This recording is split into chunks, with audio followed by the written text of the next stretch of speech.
Good day, everyone. May we all be blessed with health and prosperity. Welcome to our Knowledge Management System course. In this session, we'll learn about knowledge transfer in the world. I'm Lord Andreti Abdullah, and I'll be your lecturer for this meeting. All right, let's get started. Assalamualaikum warahmatullahi wabarakatuh. Selamat siang. Salam sehat dan sejahtera buat kita semua. Selamat datang rekan-rekan mahasiswa yang saya cintai dan banggakan dimanapun Anda berada. Semoga selalu dalam keadaan sehat walafiat dan dalam lindungan Allah Subhanahu wa Ta'ala. Amin ya Rabbal 'Alamin.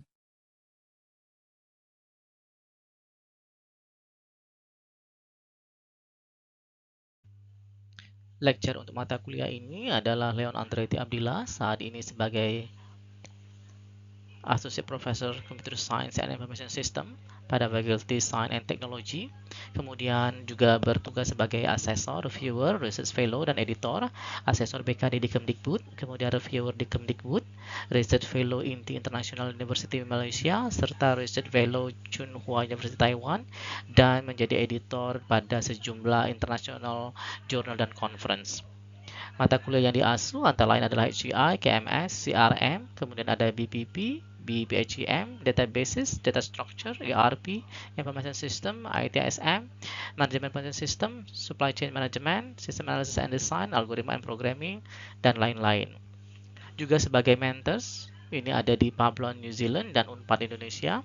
Kemudian ada sebagai consultant baik di bidang akademik, research, dan community, serta koordinator pada Research Center dan Enterprise System Research Group. Kita masuk ke course description ya. In the current era, good knowledge management has become a vital strategy advantage for firms in a variety of industry.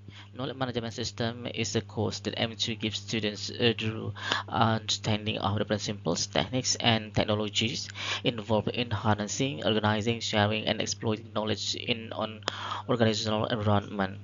Students will investigate the diverse world of knowledge management in this course, learning how organizations may harness their own intellectual assets to improve decision-making, creativity, and competitiveness. Students will gain the information and skills needed to effectively design, deploy, and assess knowledge management system through a combination of theoretical principles and practical application. Selanjutnya baru masuk ke course objective ya. Students should be able to do the following by the end of the course. Jadi ada 7. Yang pertama adalah define and comprehend the significance of knowledge management in today's organization, explains the various knowledge management models and frameworks, analyze the knowledge production, acquisition, storage, retrieval, sharing, and transfer processes, recognize the technology and tools employed by knowledge management system, create techniques for establishing a culture of information sharing within an organization, assess the influence of knowledge management on organizational performance, dan last but not least adalah recognize ethical and security issues in knowledge management.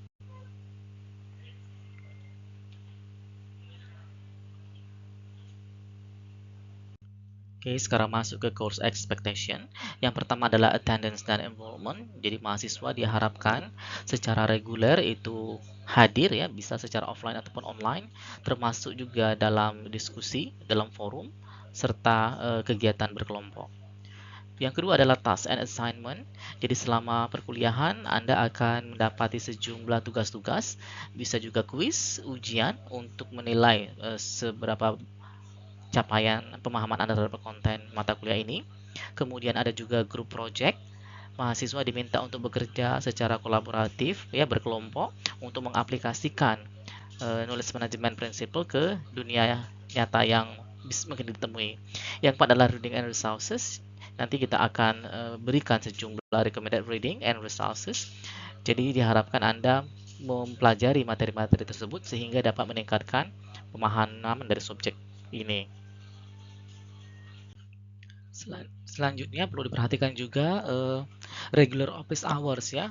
Jadi kalau mau bertanya, konsultasi itu fokus pada jam kerja ya. Jadi saya meminimalkan kontak di luar jam kerja. Kemudian harus bersikap profesional respectful ya, baik terhadap karyawan ya, dosen, rekan-rekan dan lain sebagainya. Kemudian communication juga penting ya. Jadi kalau mau bertanya itu harus jelas dan usahakan pada waktunya. Kemudian yang kedelapan adalah ethical conduct. It is critical to maintain academic and ethical integrity. Termasuk juga nanti ada kita harus menghindari yang namanya plagiarism dan juga cheating ya, baik pada saat belajar, tugas ataupun ujian. Kemudian tak lupa adalah feedback. You will receive constructive feedback on your assignment and project to help you improve your understanding and performance.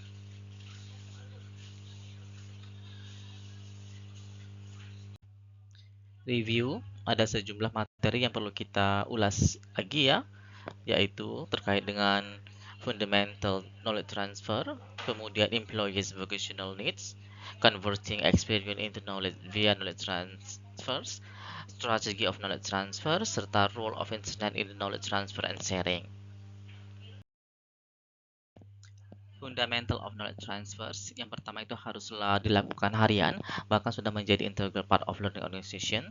Kemudian transmitting knowledge dari satu sumber ke sumber lain yang bersesuaian, itu menggunakan dengan transmitted knowledge. Tujuannya adalah untuk mempromosikan atau memfasilitasi knowledge sharing, serta meningkatkan kolaborasi dan networking, di mana dengan bekerja bersama-sama, berkomunikasi, learning by doing, and knowledge through procedures or document exchange.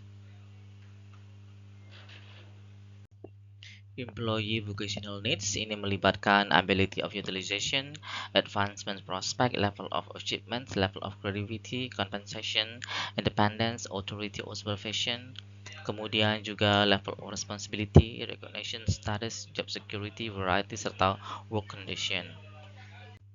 Converting experience into knowledge via knowledge transfer. Jadi yang pertama itu kita harus ketahui dulu tujuannya apa, kemudian baru di perform a task ya, dia melakukan satu tugas, outcome-nya seperti apa, baru dibandingkan antara action yang atau energi yang dia lakukan dengan hasilnya. Nah, maka akan ada feedback berupa new knowledge dari perform task itu ya.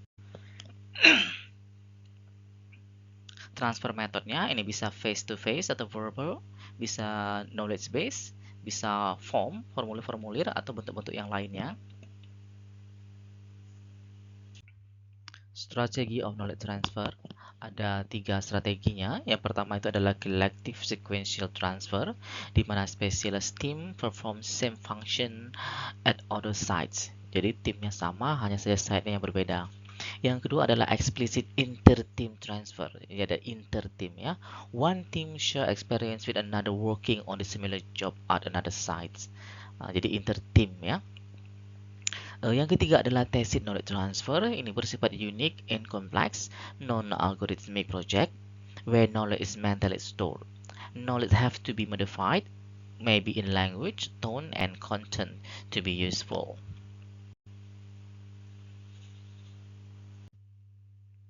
Role of internet in knowledge transfer and sharing. Jadi, bagaimana peranan internet di knowledge transfer and sharing ya, yaitu accommodate knowledge exchange and communication.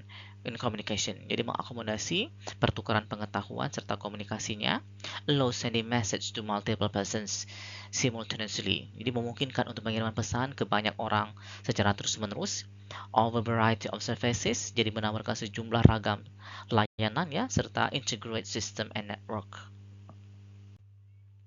Purposes. This chapter will help you navigate the digital frontiers where border melt and option abounds.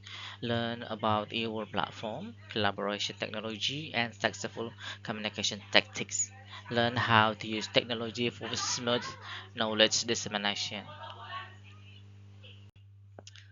Agenda pertemuan kali ini kita mulai dari electronic world internal, electronic world external, groupware, supply chain management, serta customer relationship management.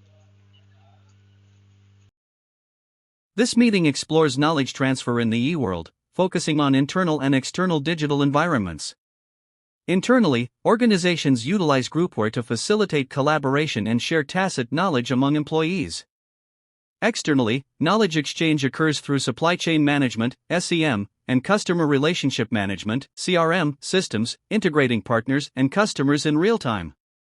Together, these e-world components enhance decision-making, innovation, and competitive advantage by transforming knowledge into a strategic organizational asset in the digital era.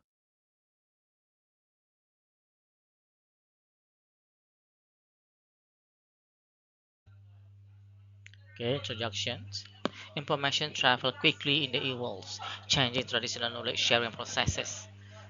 So we need to prepare prosper in the digital knowledge sharing landscape.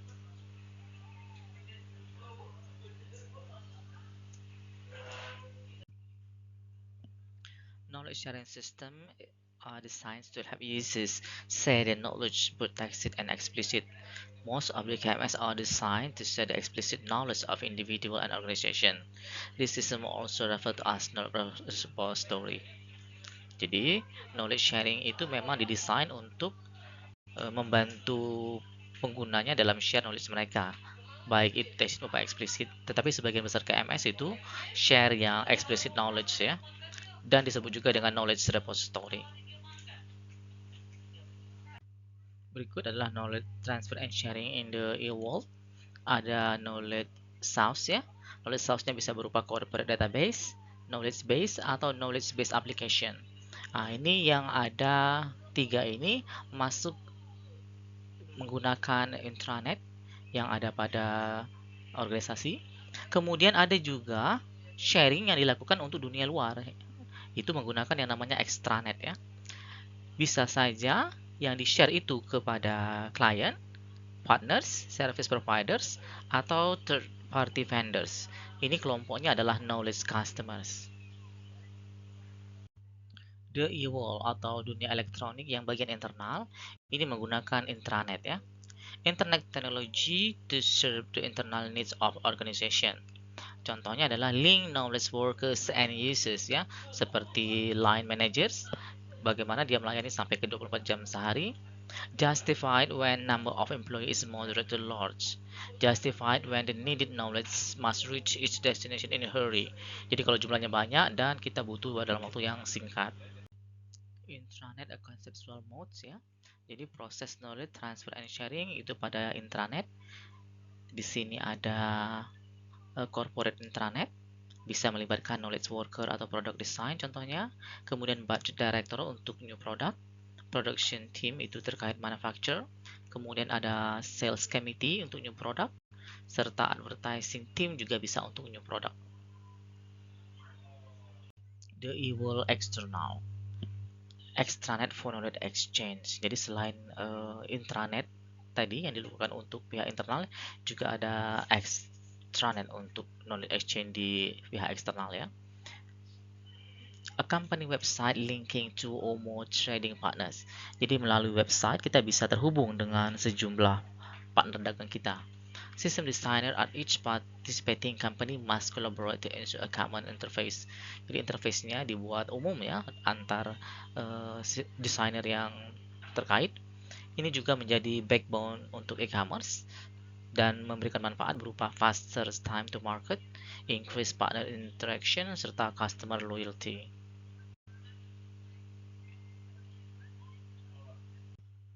Nah, berikut layout dari suatu extranet ya.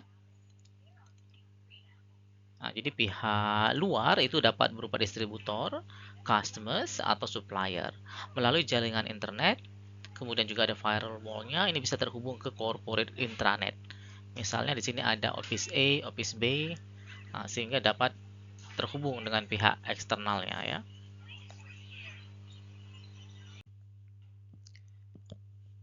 Extranet ensure lasting bonds between partners and corporate members. Jadi dengan adanya extranet itu memungkinkan hubungan jangka panjang antara partner dan juga anggota-anggota perusahaan. Agar berhasil, support dari manajemen sangat penting. Kemudian juga extranet are the technical community to generate revenue and ensure competitive advantage. Groupware. Software that help people work together from a distance. Jadi sekumpulan perangkat lunak yang membantu orang-orang bekerja bersama dari suatu jarak kira-kira ya. Facilitate knowledge transfer between knowledge seekers and knowledge providers. Jadi dia menjadi fasilitator ya untuk knowledge transfer antara knowledge seeker dan knowledge provider. Dikategorikan apakah usernya bekerja secara face to face atau pada lokasi yang berbeda. Juga bisa dikategorikan apakah user bekerja bersama-sama pada waktu yang sama atau pada waktu yang berbeda. Grup W kategoris ini dibagi menjadi sejumlah kuadran ya. Jadi ada yang bekerja dengan same time, namanya synchronous.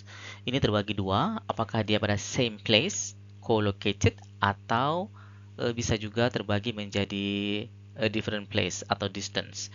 Misalnya, untuk yang same time, same place, contohnya adalah voting, presentation support. Sedangkan yang same time, different place, misalnya adalah chat room atau teleconferencing. Kemudian ada juga yang different time, same place, different time, different place. Different time kita kenal dengan istilah asynchronous. Untuk yang different time, same place itu namanya synchronous. Sedangkan different time tetapi juga different place itu misalnya adalah workflow process atau misalnya pada penggunaan email. Agar grup pair itu sukses, maka diperlukan prerequisites ya. Yang pertama adalah compatibility of software. Jadi perangkat lunak yang masing-masing itu harus compatible. Kemudian perceived benefit to every member of the group. Manfaat yang diterima oleh setiap member itu terasa ya. Dan juga sebagai successful structures of communication. Group applications yang pertama itu adalah email ya. Intranet and email complement each other in knowledge transfer and communication within the organization. Jadi baik intranet dan email ini sudah menjadi komplement ya dalam suatu organisasi dalam melakukan knowledge transfernya, menjadi unified content management and messaging services, serta becoming a standard for knowledge dissemination of all kinds. Jadi sudah jadi standarnya untuk email ini. Selanjutnya selain email juga ada news group and workflow system, chat rooms, video communication, knowledge sharing groupware, serta group calendaring and scheduling. Electronic business atau e-business, bringing universal access to internet to core business process of exchanging information. Jadi kata kuncinya adalah pertukaran informasi, bisa between businesses, antar bisnis, between people within a business, orang dengan bisnis, atau between business with its many client, antara bisnis dengan sejumlah clients-nya. Connect critical business system directly to critical constituencies. A business enable company to accomplish these goals. Jadi ada 5 tujuan yang bisa dicapai dengan adanya e-business. Bisa create new product or services ya, membuat produk atau layanan baru, build customer loyalty via knowledge exchange or sharing, jadi membangun kesetiaan pelanggan, enrich human capital by direct knowledge transfer, memperkaya human capitalnya, use current technology for research and development and creation of new knowledge for new product and services, serta achieve market leadership and competitive advantage. Sejumlah problem dan drawback dari e-business ya, misalnya adalah masalah system and knowledge integrity, kemudian viruses can unnecessarily delay file backup, store problem, etc. Danger of hackers ya, accessing file and corrupting accounts, serta corporate vulnerability to access by the competitors. The value chain and its business ya, a way of organizing primary and secondary activity of a business where each provide value added a total operation. Nah, yang terpenting dalam bisnis itu adalah value added atau nilai tambah ya. A way of looking at how various knowledge exchange adds value to adjacent activity and to company in general. Jadi suatu cara baru ya untuk melihat bagaimana sejumlah pengetahuan exchange itu menambah nilai dari aktivitas yang ada pada secara keseluruhan dari suatu perusahaan. Where value is added is where knowledge is created, transfer, or share. Dimanapun nilai itu ditambahkan, bisa saja pada saat knowledge itu diciptakan, ditransfer, atau dibagikan. A knowledge-based value change. Nah, ini ada sejumlah contohnya ya. Jadi misalnya, purchase material ini termasuk ke inbound logistics ya.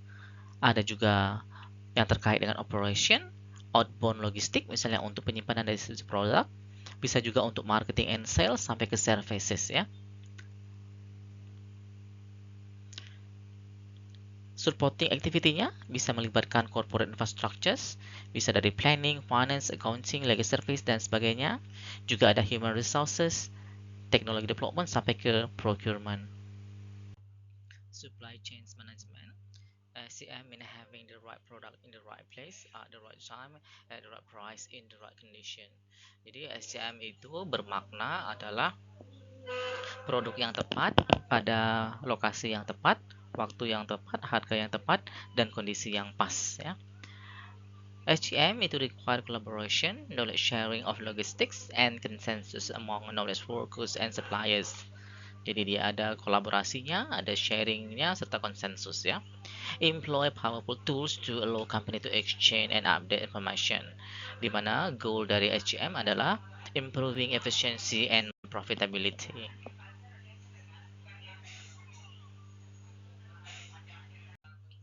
Customer Relationship Management atau CRM. Ini ada sejumlah definisinya ya. Dari Anderson misalnya, seperti ini. Dia mengungkapkan bahwa CRM itu adalah comprehensive approach for creating, maintaining, and expanding customer relationship. Juga ada dari Plakoyanaki tahun 2002. Oke, dia menekankan kepada voice of the customers ya. Kemudian dari Battle, dia menggarisbawahi integral internal process and function ya. Goal dari CRM is to improve relationship management with customers and supply chain partners. Jadi tujuannya adalah meningkatkan manajemen hubungan dengan customer. Ternyata tidak hanya dengan customer saja, juga dengan supply chain partners. A business strategy to learn more about customers' needs and behavior to develop stronger relationship with them. Juga suatu strategi ya bagaimana kita bisa memahami kebutuhan dan perilaku sehingga dapat membangun hubungan yang lebih strong lagi dengan baik customer ataupun partners. Benefit of CRM ada 5 ya. Yang pertama itu adalah increase customer satisfaction atau meningkatkan kepuasan pelanggan. Selanjutnya adalah cross-selling product efficiently, making call center more efficient, simplify marketing and sales processes, serta discovering new customers. Critical operational component for CRMs, ini ada sejumlah hal yang perlu diperhatikan ya. Misalnya personalization service, kemudian secure service to enforce security rules, publishing service to document location and meaning of business content, access services to help users find and access portal content, serta subscription services to deliver business content via email, fax, or other media. Jadi beberapa hal yang dianggap kritikal ya untuk komponen dari suatu CRM. Critical analytical components for CRM. Sekarang yang bersifat analitiknya ya. Capture very large volume of data and transform it into analysis format to support enterprise-wide analytical requirement. Jadi bagaimana bisa menangkap jumlah volume data yang sangat besar serta mentransformasinya ya menjadi format yang bisa mendukung kebutuhan dari analisis enterprise secara menyeluruh ya. Kemudian proses and deploy quickly the intelligence gathered from analytical environment. Kalau digambarkan ya, jadi pihak luar itu seperti customer, partners, employee, dan suppliers itu akan mengakses sejumlah layer ya. Di sini ada portal, kemudian untuk presentation layer, di sini ada 12 macam ya. Mulai dari personalization services sampai digital dashboard. Kemudian masing-masing presentation ini akan mengakses ke operational data source seperti misalnya data sales or marketing, customer services, order management, billing, support.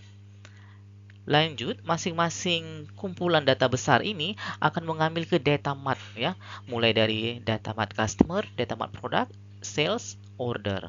Nah, di sini ada access layernya. Typical CRM network.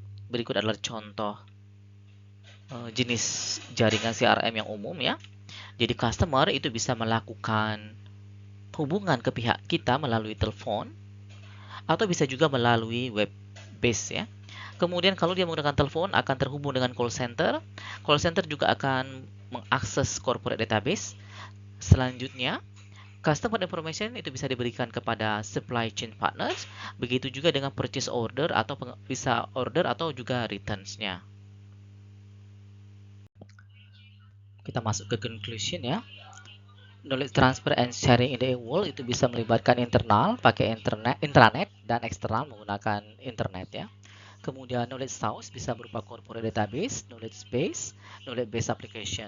Sedangkan customer-nya dapat berupa clients, partner, service provider sampai ke third party vendors. Groupware yang umum itu bisa berupa email, newsgroup, chat room, video communication, knowledge sharing, sampai ke group calendar and scheduling. Untuk business itu bisa berupa SCM dan CRM. Now we jump to assignment.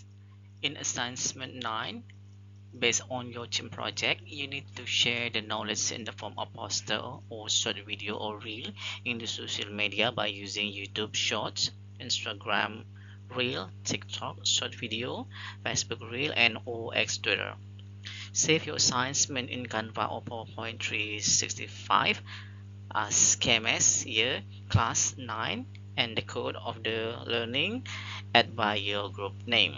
Store in Dropbox and paste the URL from Dropbox into the submitted URL.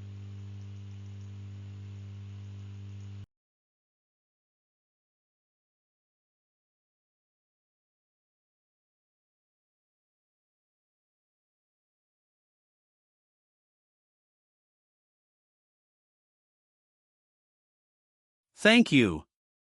Don't forget to watch, like, comment, share, and subscribe at Leon Abdillah. See you again.